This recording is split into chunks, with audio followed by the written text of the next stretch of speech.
Good afternoon. इस video में हम जानेंगे कि सामान्य उद्देश्य और विशिष्ट उद्देश्य में अंतर क्या है।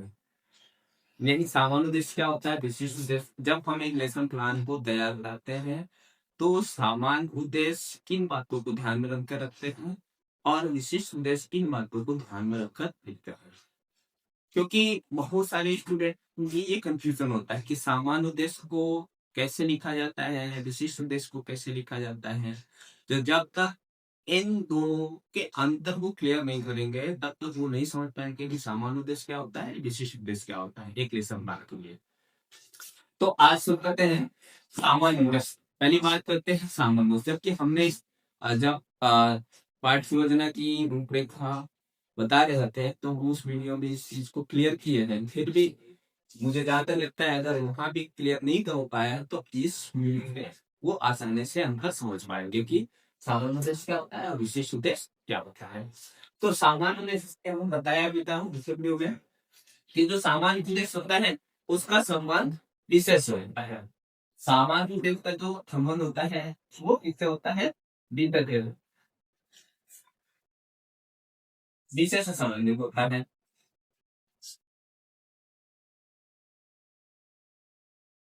विशेष संबंधित होता है। पहली बात ये है कि सामान्य उद्देश्य किसका संबंध किससे होता है, विषय से संबंधित होता है। अब सभी विषय के लिए अलग अलग होता है।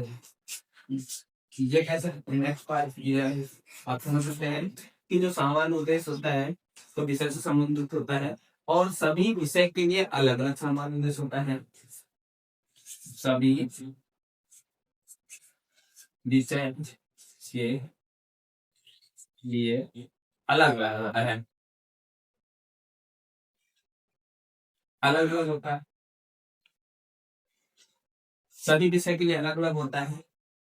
ये बात आती है कि विषय से संबंधित होता है, सभी विषय के लिए अलग अलग होता है। जैसे बनते हैं हिंदी के लिए अलग, मैथ के लिए अलग, साइंस के लिए अलग, सोशल साइंस के लिए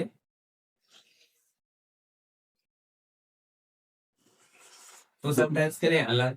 तो मतलब अलग अलग विषय के लिए अलग अलग सामान्य उद्देश्य होता है। अतः आप कह सकते हैं कि जब एक लेसन प्लान में सामान्य उद्देश्य विषय का होता है, कह सकते हैं लेसन प्लान में सामान्य उद्देश्य विषय का होता है। जो पढ़ाने जा रहे हैं, मान लीजिए जो आप पढ़ाने जा रहे हैं, जो पढ़ाने जा रहे हैं तो उस विषय से जो भी विषय पढ़ाने जा रहे हैं उस विषय से संबंधित जो भी विषय पढ़ाने जा रहे हैं, जो विषय पढ़ाने जा रहे हैं,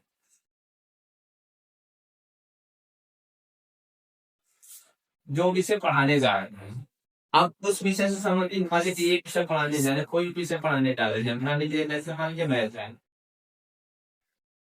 तो जो विषय आप पढ़ाने जा रहे हैं, मैथ पढ़ाने जा रहे हैं तो मैथ विषय से संबंधित जो भी कौशल है, इससे संबंधित जो भी कौशल है, मैथ से संबंधित जो भी कौशल है उन कौशलों का पूर्णतया समझिए ये इसके संबंधित सारे कौशल का पूर्णतः विकास, कौशलों का विकास, इन कौशलों का विकास पूर्णतया विद्यार्थियों में हो सके। इन कौशलों का पूर्णतया विकास विद्यार्थियों में हो सके। किसमें हो सके, विद्यार्थियों में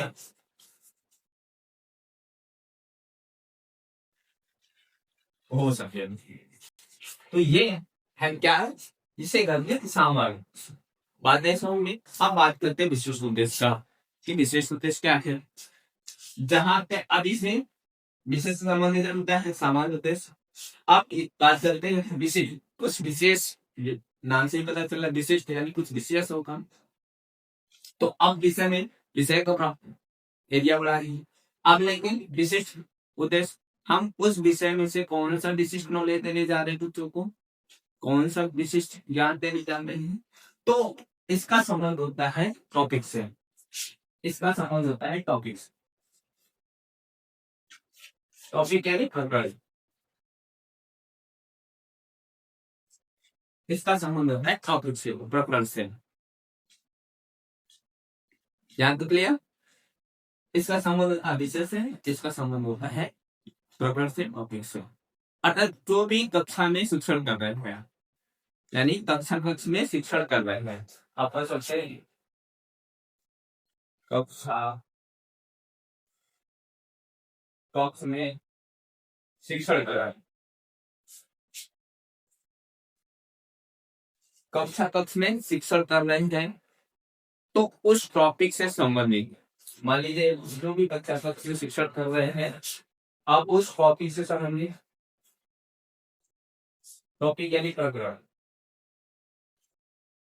उस टॉपिक से संबंधित निश्चित योग्यताएं जो उत्पन्न होगी, इस प्रकरण से संबंधित जो निश्चित योग्यताएं हैं, निश्चित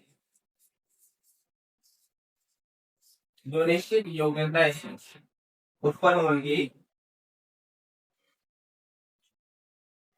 जो लिखित योग्यताएं उत्पन्न होंगी, जो हमारे कक्षा का जो शिक्षण कर रहे हैं, उस टॉपिक से संबंधित जो भी निश्चित योग्यताएं हैं, वो जो निश्चित योग्यताएं उत्पन्न होंगी, वही क्या कहलाता है, वही कहलाता है स्पेसिफिक ऑब्जेक्टिव, वही कहलाता है विशिष्ट उद्देश्य। जो भी होंगे उत्पन्न होंगी, वो क्या कहलाएगा, विशिष्ट उद्देश्य। याद क्लियर। इसी आधार पर विशिष्ट उद्देश्य 4 तरीके से हो सकते हैं। विशिष्ट उद्देश्य 4 प्रकार से हो सकते हैं, 4 प्रकार का होता है, ठीक है। तो 4 प्रकार से हो सकते हैं। कैसे? नंबर 1, वो शिक्षक तय करता है कि कौन सा विशिष्ट उद्देश्य का ज्ञान देना है, कौन किस विशिष्ट उद्देश्य को तय करें। जैसे पहला मान लीजिए ये विशिष्ट 4 तरीके से, 4 प्रकार से, 4 प्रकार से हो सकता है। नंबर 1 ज्ञानार्जन,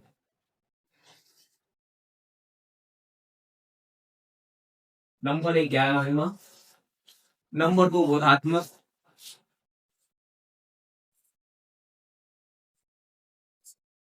बोधात्मक विशिष्ट उद्देश्य। नंबर 3 प्रयोगात्मक, प्रयोगात्मक,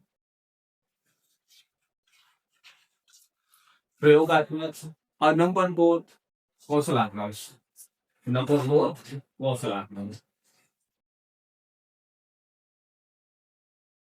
ये 4 तरीके से विशिष्ट उद्देश्य हो सकता है।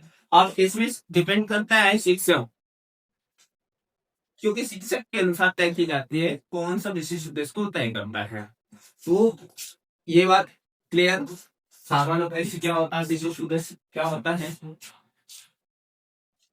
तो आज हम लोगों ने जाना, इस वीडियो के माध्यम से जाना कि सामान्य उद्देश्य और विशिष्ट उद्देश्य क्या है। यहाँ से आप सभी के डाउट जो है वो क्लियर हो जाएंगे। अब नेक्स्ट वीडियो में मिलते हैं अगली टॉपिक के साथ। धन्यवाद।